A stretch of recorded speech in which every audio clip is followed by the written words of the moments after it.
j'ai coulé mon agence. Alors je te l'avoue, le titre de la vidéo est un peu mensonger, mais c'est bel et bien une phrase que je me suis répétée très souvent lors des 2 dernières années. Cette fois-ci, on a vraiment coulé notre agence. Encore et encore. Au final, on a survécu, mais on a eu chaud. Et aujourd'hui, Aurus, mon agence de communication, a la chance de faire plus de 100 000 € de chiffre d'affaires par mois et de collaborer avec certaines des entreprises les plus prestigieuses françaises et mondiales. Mais ça n'a pas été toujours facile. Au début, on était de bons vieux galériens, on a bien ramé. On a fait d'innombrables conneries qui ont failli nous coûter très cher. Et donc, dans cette vidéo, j'ai décidé de te raconter certains de nos pires moments sous forme de 10 leçons. 10 choses à absolument mettre en place pour ton agence de service pour justement ne jamais la couler. Ça va te faire gagner un temps fou. Allez, on est parti. Déjà, sache que si j'avais mis en place ces 10 choses plus tôt, je serais sûrement multimillionnaire. Et sache que ce qu'on va voir dans cette vidéo, personne n'en parle réellement sur YouTube parce que la plupart des mecs qui font des vidéos SMMA n'ont jamais vraiment eu d'agence. Là, ce que je vais te raconter, c'est des dingueries qui se sont vraiment passées et auxquelles tu devras faire attention lorsque tu vas lancer ton agence ou si tu l'as déjà lancé, auquel tu devras faire attention tout au long de ton aventure. La leçon numéro 1, c'est pas d'essai gratuit. Alors ça, c'est la douille assurée. Sauf dans un seul cas que je considère comme l'exception, c'est lorsque tu peux faire un essai gratuit à un client prestigieux et que tu vas pouvoir ensuite utiliser cet essai gratuit pour en faire une étude de cas et donc là, ça a de la valeur. Mais sinon, pas d'essai gratuit, jamais, never. Donc le seul cas où tu prends un essai gratuit, c'est quand tu n'as vraiment aucun client, aucune preuve sociale, mais que tu as la possibilité d'obtenir un super client. Parce que de toute façon, les essais gratuits, ça ne t'amène que des très mauvais clients. Ça va être des clients qui vont être chiants, qui vont te demander plein de modifications, qui vont te traiter comme d'un esclave. C'est littéralement ce qui s'est passé, nous, je vais te raconter. Et ce sera des gens avec qui tu vas t'embêter en fait. Ça va être des mauvais payeurs, ils vont te payer en retard, ils vont t'embêter. Bref, horrible. Je vais te donner la raison pour laquelle nous, on a arrêté de faire des essais gratuits. Tu vas vite comprendre pourquoi. En gros, c'était l'un des tout premiers clients d'Aurus, potentiellement le premier ou le deuxième client. Donc t'imagines, on lance notre agence, on est personne, on n'a aucune expérience et on finit par trouver quelqu'un qui potentiellement nous fera confiance. Sauf que, bien évidemment, tu l'as compris, ils nous ont demandé un essai gratuit. Cet essai gratuit, il s'est avéré être la production de vidéos courtes, puisque c'est ce qu'on fait. Nous, on est spécialisé dans la production de vidéos courtes, genre TikTok, Reels et Shorts, pendant une semaine de manière 100% gratuite. Donc on écrivait les scripts et on réalisait les vidéos. Et puis à la fin de la semaine, on se disait est-ce qu'on bosse ensemble, est-ce qu'on bosse pas ensemble. Et bien évidemment, nous, vu que c'était notre premier client, on a accepté l'essai gratuit. Pour la petite anecdote, c'était des clients qui en fait vendaient des accompagnements, donc des formations en ligne ainsi que des coachings dans le monde de la spiritualité. Donc, on me demande pas exactement ce que c'était et j'ai plus envie de savoir. Mais en gros, l'essai gratuit s'est super bien passé. Ils ont décidé de passer le cap et donc de nous payer en prestations payantes à la suite de cet essai gratuit. Et ça s'est avéré être le pire client d'Aurus. Et encore à l'heure d'aujourd'hui, c'est le pire client d'Aurus. Ils ont fait complètement n'importe quoi, ils ne nous ont jamais écoutés, ils ne nous traitaient pas comme des experts ni comme des professionnels. Les dialogues étaient tendus, ils ne nous faisaient pas confiance. Nous, on ne leur faisait pas confiance non plus. Ils ont eu des retards de paiement. Et au final, je crois qu'il y a 1 mois de travail qui n'a pas été payé à la fin quand on a décidé de couper le contrat. Leçon numéro 2, ne vends jamais un service à moins de 500 €. On est en France ici, ou du moins c'est de là où je fais ma vidéo. Et ici, il y a la TVA et les impôts qui passent au-dessus de ta prestation. Donc jamais moins de 500 €. Parce que sinon, tu survis pas. N'oublie pas que ton temps et ton expertise, peu importe ton niveau d'avancée dans ton agence, et même si c'est le début, ça vaut de l'argent. Et puis imagine, 500 € le service ou moins, la TVA passe par là, ça t'enlève plus de 100 €, tu as les impôts qui t'enlèvent entre 15 et 25%, à la fin il va te rester juste de quoi acheter un Powerade ou limite un grec. Je vais donner la leçon, nous, qui nous a fait comprendre qu'on pouvait pas vendre des services à moins de 500 €, malgré le fait qu'au début de notre aventure, j'avais pas eu quelqu'un comme moi pour me faire une vidéo YouTube comme ça, et donc on vendait beaucoup moins de 500 € la prestation. Je vais te donner un exemple. 250 € la vidéo, c'était les tarifs qu'on exerçait avant. On a travaillé pour un entrepreneur. Cet entrepreneur nous prenait 250 € par vidéo. Il nous commandait une vidéo par-ci, une vidéo par-là. On devait publier ce contenu sur nos réseaux sociaux à nous. Et ce contenu-là, il avait un seul objectif, c'était amener un maximum de trafic sur son site internet pour lui faire gagner de l'argent. Et ces vidéos-là faisaient des millions et des millions de vues. Donc en fait, pour 250 balles la vidéo, on lui rapportait peut-être pas des centaines, mais des dizaines de milliers d'euros de chiffre d'affaires si on prend sur le long terme. Sauf que nous, à cette époque-là, on savait pas ce qu'on valait, on savait pas comment valoriser nos services et on facturait 250 € la vidéo. Grave erreur, quand on s'est rendu compte de la valeur qu'avait notre temps et notre contenu, on a explosé en termes de chiffre d'affaires et on a explosé en termes de prix de la prestation aussi. Plus jamais on a vendu à moins de 500 € la prestation, donc ne vends jamais une prestation à moins de 500 €, sauf si tu veux finir à la rue. Leçon numéro 3, faire des contrats. Ah, les bons vieux contrats. Si jamais j'avais su tout ça, je n'aurais pas fait certaines erreurs. Ce qu'il faut que tu fasses, c'est qu'à chaque fois que tu travailles avec un client ou un prestataire, tu fasses des bons vieux contrats de prestation de service, mais genre bien solides, rédigés par des juristes ou par des avocats spécialisés. Il faut y mettre toutes les clauses nécessaires pour te protéger de tout déboires qu'il pourrait y avoir avec tes partenaires ou tes clients, de tout non-paiement, de toute chose qui peut très mal se passer parce qu'il va se passer de choses que tu n'as pas envie qu'il se passe, malheureusement, et donc il faut être protégé. Nous, par exemple, on n'avait pas du tout fait ça, je vais te raconter l'anecdote après. Juste, si tu veux mettre ça en place facilement, rapidement et sans dépenser trop d'argent, tu as des solutions comme Legal Place, par exemple, qui te permettent de faire ça, de créer des contrats et bien d'autres choses. Pour très peu d'argent par rapport à ce que ça pourrait te coûter si tu passais par un avocat directement. Alors notre exemple à nous, et le moment où j'ai pris une claque derrière la tête comme ça, et après ça, je n'ai plus jamais fait de prestation sans contrat, je vais te le raconter maintenant. On a bossé avec une entreprise, une application dans le foot, pour ne pas la citer, et cette entreprise a une manière de fonctionner très bizarre. C'est-à-dire qu'ils font des contrats avec personne, ils sont un peu shady, un peu obscurs. Et malheureusement, on a bossé avec eux et on bossait avec eux sur la production de contenu vidéo TikTok. Sauf que nous, pour bosser avec eux, on avait besoin d'un monteur vidéo et donc ce monteur vidéo, on l'a pris en prestataire. C'est-à-dire que cette application nous sous-traitait nous, en tant qu'agence, et nous, on sous-traitait un monteur. Donc tu vois qu'il y avait une chaîne de valeur de 3 personnes. Un jour, l'application, malgré le fait qu'on avait fait le travail, a décidé de ne pas nous payer les 2 derniers mois de prestation. Et donc nous, on n'avait pas de quoi payer le monteur, parce qu'encore à l'époque, on était une très jeune agence, on n'avait pas de trésorerie. Et donc le monteur a attaqué Horus, donc nous a attaqué nous. Sauf que nous, on n'avait pas de contrat entre Horus et l'application. Donc on n'a pas pu répercuter l'attaque du monteur sur l'application. Et c'est nous qui avons dû payer le monteur. Donc on a dû lui payer les 2 mois de prestation que l'entreprise ne nous a pas payé, plus les frais d'avocat. On lui devait 3 000 € et on a fini par payer 10 000 € parce qu'il y a eu des pénalités, il y a du temps qui est passé, la majoration, les frais d'avocat, etc. Donc tu vois qu'en fait, juste parce qu'on n'avait pas fait de contrat et qu'on n'avait pas pris le temps, on a perdu énormément d'argent. Et quand tu fais un virement de moins 10 000 € sur ton compte quand tu es une jeune agence, je peux te dire que ça fait très très mal. Et tu l'as bien ici, plus jamais tu ne fais pas de contrat après. Numéro 4. Engager un cabinet de recouvrement de créances. Alors ça, c'est très simple. Tu vas avoir des clients qui ne vont pas te payer, ne vont pas vouloir te payer ou qui vont te payer en retard, avec énormément de retard. Et pour ça, il y a une solution, c'est engager un cabinet d'avocats spécialisé en recouvrement de créances, c'est-à-dire des gens qui ont l'habitude d'aller chercher l'argent chez tes clients à partir du moment où un devis ou un contrat a été signé entre vous. Ce qui est super avec ça, c'est que si un client te paye pas, toi, tu peux le relancer 50 fois par mail, par SMS, par appel, par WhatsApp, par tout ce que tu veux. Le client, il peut t'ignorer. Par contre, lorsqu'il reçoit un message ou une lettre de mise en demeure d'un avocat, je peux te dire que le virement qu'il te doit arrive dans les 24 heures. C'est archi puissant parce qu'en fait, personne n'a envie de se taper des frais d'avocat et n'a envie de se faire traîner en justice. Et le cabinet de recouvrement, c'est littéralement un cheat code. Nous, on a récupéré énormément d'argent comme ça parce que des clients nous payaient en retard ou ne voulaient plus nous payer. Et avec une petite pression, un petit coup de pression de l'avocat, ils ont tout de suite payé. Ça, c'est un truc que je savais pas au début de notre agence, que maintenant je remettrai en place tout de suite, sachant qu'ils se rémunèrent à la commission.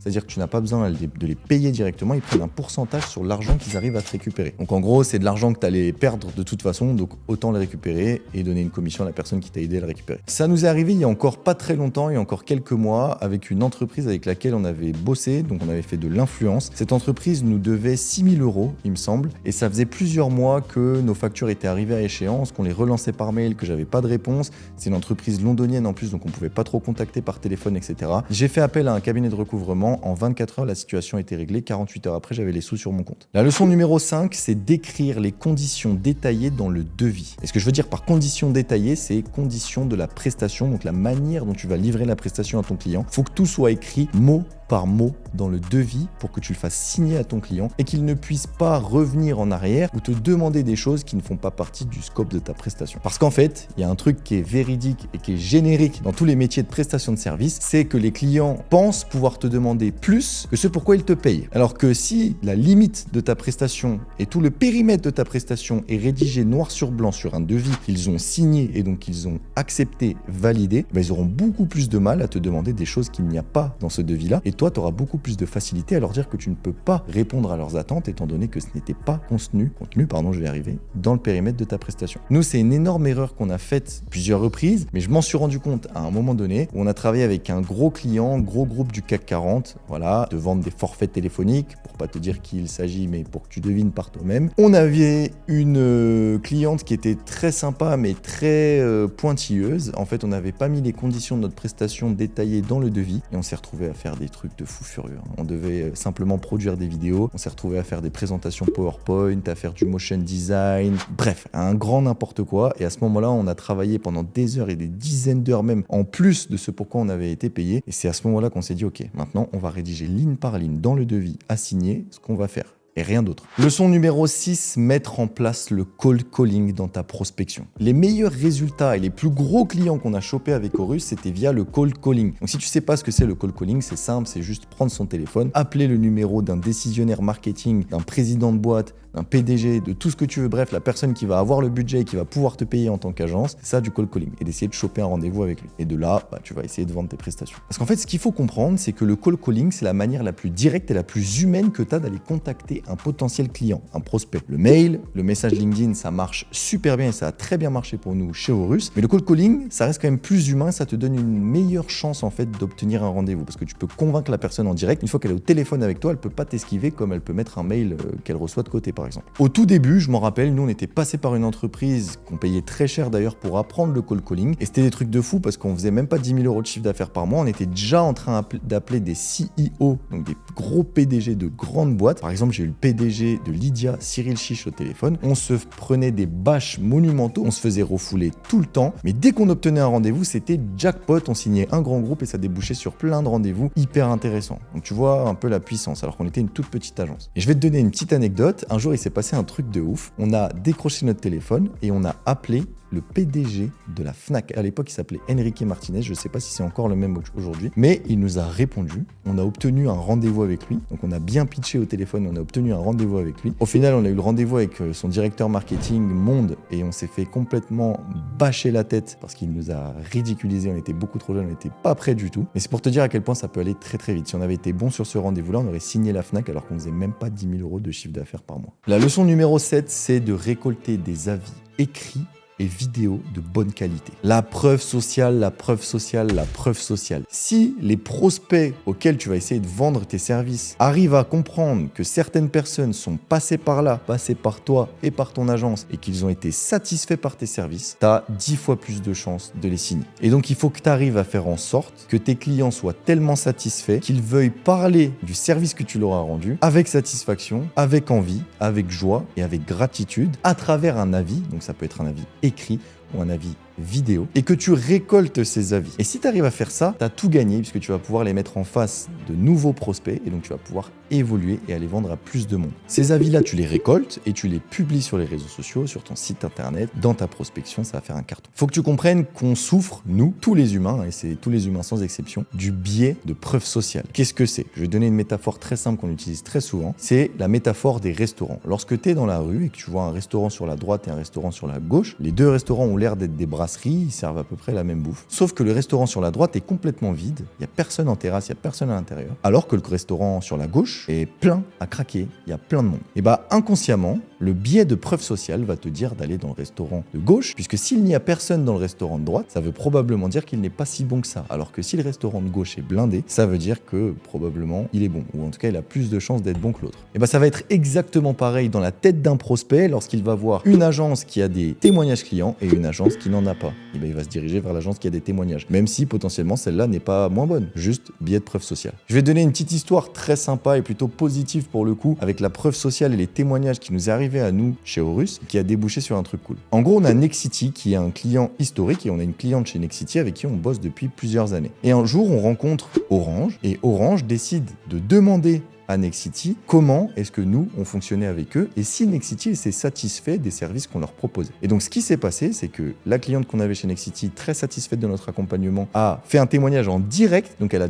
appelé directement la décideuse chez Orange. Ils ont échangé et cette personne-là nous a défendu, a expliqué à quel point notre accompagnement était bien et qu'ils en étaient satisfaits. Ce qui fait qu'Orange a sorti le chéquier et a fini par signer avec nous dans la foulée. Tu vois la puissance de la preuve sociale et de la recommandation. Donc récolte des avis et fais en sorte que tes clients soient tellement satisfaits qu'ils veuillent bien faire des témoignages positifs sur tes services. Et le premier contrat Orange qui a suivi de cette discussion, il était à plus de 20 000 €. Donc t'imagines que pour nous, c'était très cool. Leçon numéro 8, publie quasi quotidiennement sur LinkedIn. On a tous des choses à raconter qui vont intéresser certaines personnes. Et ces certaines personnes peuvent potentiellement devenir des clients. La moitié de nos clients chez Horus proviennent de LinkedIn. Et l'autre moitié vient grâce au bouche à oreille. Et ce bouche à oreille, d'ailleurs, il découle souvent de LinkedIn. Il faut vraiment que tu comprennes que LinkedIn, c'est le cheat code du business actuellement, que les rencontres se font hyper facilement sur ce réseau. Et surtout, il faut que tu aies en tête le fait que seulement 1% des utilisateurs LinkedIn publient régulièrement. Ce qui fait que si tu publies 3, 4, 5 fois par semaine, tu arrives directement dans le top 1% des personnalités les plus visibles sur LinkedIn. LinkedIn, pour rappel, c'est plus de 24 millions d'utilisateurs en France. Tous les professionnels y sont, peu importe le secteur, peu importe l'industrie. Donc imagine, juste en publiant 5 posts LinkedIn par semaine, tu as une visibilité énorme sur plus de 24 millions de professionnels et tu fais partie du top 1% des personnes les plus vues. Fais le calcul rapidement, comment tu ne peux pas exploser avec ton agence de service suite à ça. Et tout ça, je le sais parce que je suis ambassadeur LinkedIn France depuis maintenant 1 an et demi et que toutes ces données ont été vérifiées par LinkedIn. Et malheureusement, les gens dorment encore sur LinkedIn, je comprendrai jamais pourquoi. Regarde, petit exemple chez Horus, et c'est ce moment-là qui m'a fait me rendre compte, alors il y en a eu plusieurs, mais celui-là particulièrement, la puissance de LinkedIn. Un jour, on est contacté par un grand groupe avec qui on travaille sur des petites prestations, donc à 10, 15, 20 000 €, pour un appel d'offres à 400 000 €. Sauf que cet appel d'offres-là, il comptait en fait des choses que nous on fait pas chez Horus, c'est-à-dire de la pub télé, un shooting photo sur plus d'une semaine, etc.